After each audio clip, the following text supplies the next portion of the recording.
Hello everyone, नमस्ते, welcome to my channel. तो आज के इस पॉडकास्ट में हम दो महिलाओं के ऊपर चर्चा करने वाले हैं गाइस, जिसमें से एक है झाड़ती जी, जो कि इस ब्रह्मांड की नंबर 1 फीमेल कॉमेडियन है, और दूसरी है मेरी प्यारी बबली बेटी और उनके हस्बैंड। मतलब दोनों को ही लपेटेंगे भाई साहब। वैसे लपेटने की भी अब इच्छा नहीं होती इन दोनों को, इतनी ज़्यादा इरिटेशन होती है इनके ब्लॉग्स को देखकर। खैर, पहले हम बात कर लेते हैं नंबर 1 कॉमेडियन की, लेकिन उससे पहले आप लोगों से गुजारिश है कि वीडियो को लाइक कर दिया करो। मेरे चैनल की रीच थोड़ी सी डाउन हो गई है, इसलिए आप लोगों के हेल्प की कुछ ज़्यादा ज़रूरत है।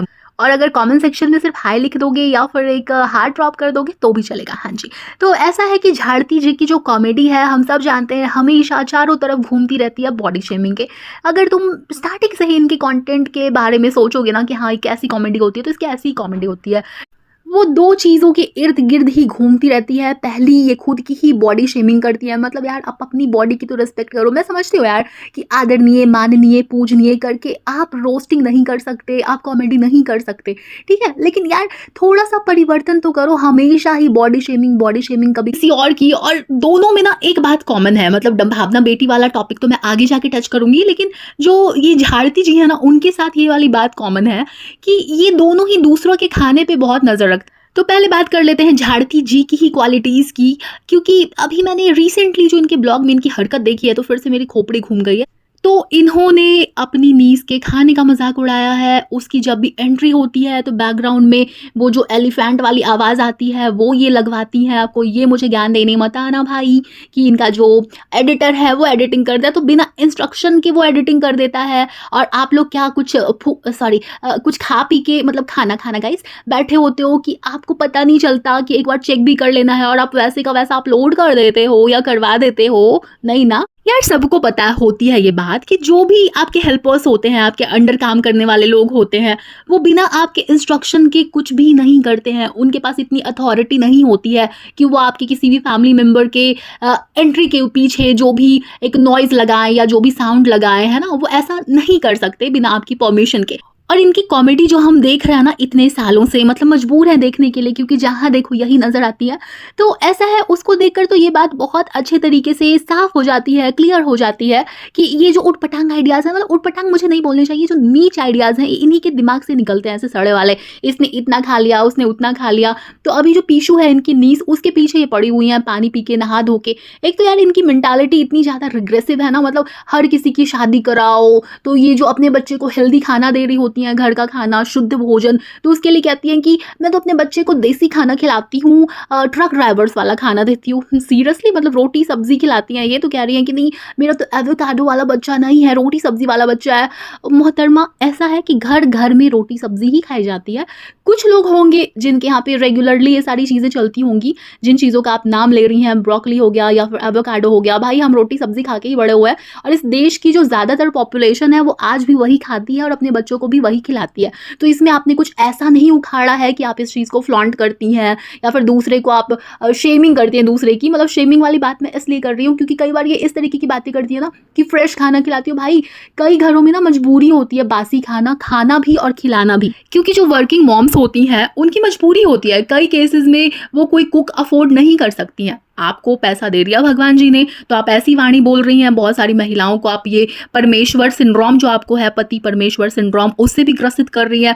जो लोग भी इनको रेगुलरली देखते हैं या फिर जब भी कंट्रोवर्सीज हुई है तो इनकी जो बातें सुनते हैं, उससे तो ये बात समझ में आ जाती है कि हाय मैं क्या थी। इस तरीके की बातें करती हैं अपने हस्बैंड को लेकर कि जैसे पता नहीं उसने इनको चुन के कौन सी मेहरबानी कर दिया इनके ऊपर। तो इस तरीके की रिग्रेसिव थिंकिंग है इनकी, और भी बहुत सारी बातें करती हैं जिनके ऊपर मैं ऑलरेडी पॉडकास्ट छाप। और अभी रिसेंटली मेन जो मैं ट्रिगर हुई हूँ ना, तो इसी बात से हुई हूँ, जो उसके खाने पे इसकी नज़र होती है, इनकी नीस के खाने पे, जो पीशू है उसके खाने पे। यार, उस बंदी के ना चेहरे से दिख रहा होता है कि उसको बुरी लग रही होती है बात, लेकिन बाप बड़ा ना भैया, सबसे बड़ा रुपया। तो पैसे आपके बहुत सारे ऐबों पे पर्दा डाल देता है। मतलब इस चीज़ को हम ऐसे देख सकते हैं कि कोई अमीर रिलेटिव है जो कि फेमस भी है, वो अपने यहाँ आने वाले अपने से स्टेटस में कम रिश्तेदारों का इस प्रकार से मजाक बनाए। यार, बॉडी शेमिंग इस बंदी ने खुद सही है बचपन में, जैसा कि इसने खुद ही सुनाया है अपनी दास्तानों में। और उसके बाद ना उन्होंने इस चीज़ को एक हथियार बना लिया कि ठीक है, मेरी बॉडी ऐसी है तो मैं इसको पॉजिटिव सेंस में लूँगी और मैं इसी चीज़ के अराउंड अपनी कॉमेडी करूँगी। तो ठीक है, आप खुद का जब तक मजाक उड़ा रहे होते हो तब तक ठीक है, दूसरों की बॉडी का आप क्यों मजाक बनाते हो? उस बंदी के लिए ये भी कहती है कि इतने केजी की, उतने केजी की। फिर उस बंदी ने ये वाला स्टेटमेंट दिया था एक बार कि मैं करियर बनाना चाहती हूँ, कुछ करना चाहती हूँ, उसके बाद शादी का सोचूंगी। उस समय भी इनकी जो वाणी निकली थी उससे यही समझ में आ रहा था कि कितनी ज़्यादा इनकी रिग्रेसिव थिंकिंग है। आपने लाइफ में कुछ अचीव कर लिया, आपको एक सपोर्टिव लाइफ पार्टनर मिल गया, तो आप दूसरों के पीछे कैसे पड़ गई है। आप अपने बच्चे के लिए देसी खाना अफोर्ड कर सकती हैं, आप कुक, हेल्पर सब कुछ अफोर्ड कर सकती हैं, तो क्या दूसरे लोगों को आपके पास जज करने का राइट है? बहुत। और इनका ब्लॉग देखो ना तो मोस्टली इनके बच्चे की वजह से ही लोग देखते हैं, ज़्यादातर लोग।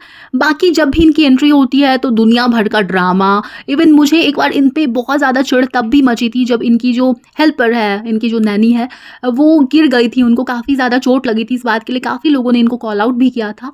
और इन्होंने जो वहाँ पे सीन यूज़ किया था, एक मीम यूज़ किया था, वो जो हम आपके हैं मूवी में जो निशा की सिस्टर होती है, माधुरी दीक्षित की सिस्टर रेणुका, वो जब गिर जाती है, मतलब मूवी के अंदर उनका नाम कुछ और था, शायद पूजा था, हाँ जो भी है मुझे बता देना, फिलहाल मुद्दे पे फोकस करते हैं।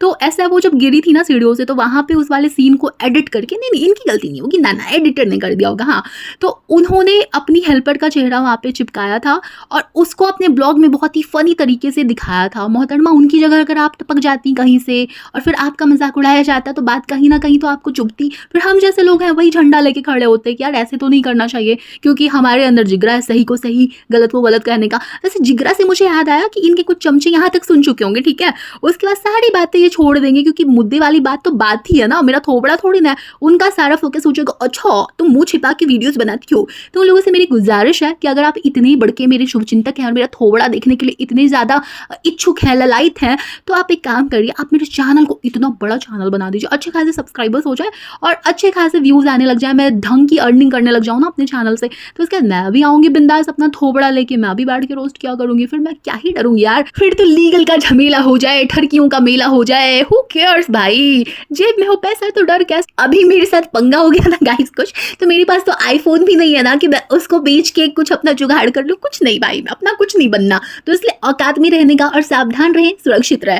तो मैं रहती हूँ सावधान, तो इसमें चमचों को काय को दिक्कत होती है, सारी बात भी सुननी है, मजे भी लेने हैं और लास्ट में चमचागिरी भी करनी है ना, कि तुम पहले शक्ल दिखाओ, अरे भाई अकल लगाओ, यहाँ पे बात मेरी बात की हो रही है, यानी जो टॉपिक है वो सुनो ना, थोबड़ा गाय को देखना है, खैर कोई ना छोड़ो। हाँ, तो ऐसा है कि जो झाड़ती जी हैं उनकी कॉमेडी में भी जो बात होती है ना, हंसी वाली, मजाक वाली, वो भी अब मर चुकी है, क्योंकि ये इनकी लगातार चल रही है एक ही प्रकार की कॉमेडी, जो कि ज्यादातर बॉडी शेमिंग पे ही केंद्रित होती है। और एक थिन सी लाइन होती है, बारीक सी रेखा, जिसको कहते हैं सीमा रेखा, जो दरमियान में होती है आपकी कॉमेडी के और बदतमीजी के, तो इनकी वो बिल्कुल मिट जाती है और ये बदतमीजी करने लग जाती हैं खुद के लिए। भाई आप हर दिन एक ही कॉमेडी करो, 10-12 साल से तो आप कर ही रही हैं सेम प्रकार की कॉमेडी, अब आगे भी जितनी भी जिंदगी है ना हम सबकी, हमें यही दिखाइए, लेकिन दूसरों को तो यार छोड़ दो, दूसरों की बॉडी शेमिंग काय को करनी है। तो अब हम बात कर लेते हैं बबली बेटी की। तो बबली बेटी के ब्लॉग में आजकल सिर्फ बेटा बेटी और बेटा बेटी वाला ही कंटेंट चल रहा है और ये इतनी ज्यादा रेज कटिंग की तरफ बढ़ चुकी है भाई साहब, कैसे मैं अभी बताती हूँ। वैसे आप लोगों को भी पता ही होगा, लेकिन फिर भी मैं बता देती हूँ कि इन दिनों ऐसा है कि इनके बच्चे के नाम को लेकर काफ़ी ज़्यादा लोग सजेशन दे रहे हैं, भले के लिए ही बोल रहे हैं, और ऐसा नहीं है कि इनको ये बात पता ही नहीं है, मालूम ही नहीं है, इनको समझ ही नहीं आ रहा है। तो इनको पता है कि लोग इस चीज़ से ट्रिगर हो रहे हैं, जो इनके बेटे का नाम इन्होंने रखा है, निक नेम जो रखा है, तो इन्होंने जानबूझकर अभी जो थंबनेल इनका रिसेंट वाले ब्लॉग का है उसके ऊपर भी बच्चों का नाम इन्होंने लिखा है जानबूझकर। तो मेरी ना आप लोगों से गुजारिश है, आप इनको एडवाइस मत दिया कीजिए, मैं हमेशा कहती हूँ कि इसको सलाह मत दिया करो यार, कोई फायदा नहीं होना, ये जानबूझ के ये ऐसी हरकतें कर रही है, क्योंकि इसको पता है कि लोग बच्चों से ना इमोशनली अटैच्ड होते हैं, उनको एक अलग तरीके का कनेक्शन फील होता है। ऐसे में कुछ भी बुरा होता है ना तो लोग चाहते हैं कि यार वो ना हो, है ना, क्यों ही उटपटांग सा नाम रखना है। तभी तो लोग कह रहे हैं कि गन्नू रख दो, बप्पा का नाम रख दो, लेकिन ना ना ना, इनको तो सुनना नहीं है, ये जानबूझ कर ऐसी हरकतें कर रही हैं और ये आइडिया पक्का इनका जो मास्टरमाइंड रंगा सियारपति है उसका होगा, बाकी कोई ये भी कम नहीं है। वो मैं ऐसे कह रही हूँ क्योंकि इनका जब डिस्कशन चल रहा था ना बहुत ही रोमांटिक वाला, बच्चे किस पे जाएंगे, पापा पे जाएंगे, पापा इंटेलिजेंट है, पापा ये है, पापा वो है, तो इससे यही पता चलता है कि पापा जो है ना वही पूरे घर की गड्डी को खींच के आगे लेके जाते हैं। भले ही मोहतरमा 1.5 रोटी का इंतजाम करती हैं, लेकिन जो पप्पा जी है ना बच्चों के, वो मास्टरमाइंड है और हर चीज वही घुमाते हैं, नचाते हैं, और वो सब सोच समझ कर ही करते हैं और वही दिखाते हैं, जिससे जनता को गुस्सा आए और जनता कमेंट सेक्शन में इनको गलियाए, और फिर तो फायदा ही फायदा। भाई साहब कई बार मुझे लगता है मैं कहाँ फँस गई गाइस, क्या-क्या देखती हूँ मैं। हाँ, तो ऐसा है कि इनका कंटेंट दिन प्रतिदिन और भी ज़्यादा इंटरेस्टिंग होता जा रहा है। जैसे बच्चों के नेल्स को इन्होंने काटा था, नेल्स कट किए थे पहली बार, वेरी फर्स्ट टाइम गाइस, तो उसको अपने पास रख लिया था। अब ठीक है, इनकी चॉइस है, लेकिन हमको काहे को दिखा रहे हो? हाँ, हमने पूछा क्या तुमसे? पूछा नहीं। और वो कौन लोग हैं जिनको बच्चों की शक्ल देखनी है? मुझे समझ नहीं आता कि आप लोग सेलिब्रिटी वर्शिपिंग का कल्चर कब छोड़ोगे?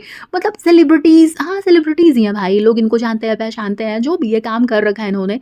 अब जितना भी कर रखा है, जो भी कर रखा है, जिस भी प्रकार का कर रखा है, वो एक अलग ही स्टोरी है। लेकिन फिलहाल इनके जो फैन्स हैं उनको पता नहीं कौन-सी किक मिल जाएगी इनके बच्चों का चेहरा देख। और यार मूर्खपने की पराकाष्ठा देखो यहाँ पे। ये लोग जब सलाहें देते हैं तब बिटिया रानी को कुछ नहीं मानना होता, और ज़्यादा सलाहें दे देते हैं तो आकर गलिया भी देती है। लेकिन ये लोग फिर भी इनका भला ही चाहते हैं। हाय रे मेरी मासूम जनता, नहीं हाय रे भौजी की मासूम जनता। कहाँ से आते हैं ये लोग? कौन है ये लोग भाई? मुझे भी बताना ज़रा। तो इनका कंटेंट वही चल रहा है, कॉफ़ी, सॉरी बेचारे आजकल कॉफ़ी नहीं पी पाते हैं, पता है इतने बिजी है। ठीक है, मान लिया हमने, वैसे हजम तो नहीं होती है बात, लेकिन फिर भी मान लिया।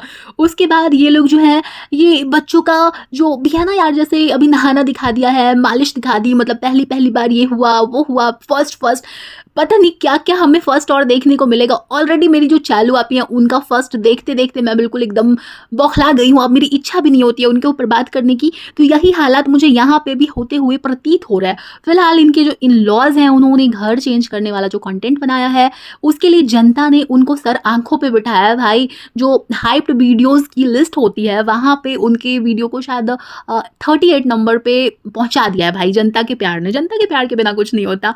तो कंटेंट ये भी है और कंटेंट वो भी है। अब हर दिन मैं एक ही बात क्या बोलूँ, बताओ। चलो यार, तो आज की बकैती बस यहीं तक थी। तुम्हारे इस पूरे स्यापे के बारे में जो भी ओपिनियन हो मुझे कमेंट करके जरूर बताना। और यार अगला रिएक्शन किसके ऊपर देखना चाहते हो? कुछ नया बताओ ना यार, किसी और नए नवेले ब्लॉगर के ऊपर बात करूं। बाकी इन दोनों में से तुम्हारी फेवरेट कौन है? इन दोनों में से, यानी झाड़ती और डम्भावना में से। और मेरा मन कर रहा है गाने का एक गाना, वो तो मैं अब गा के ही रहूंगी। चेहरा क्या देखते हो, दिल में उतर के देखो ना, चलो बाय।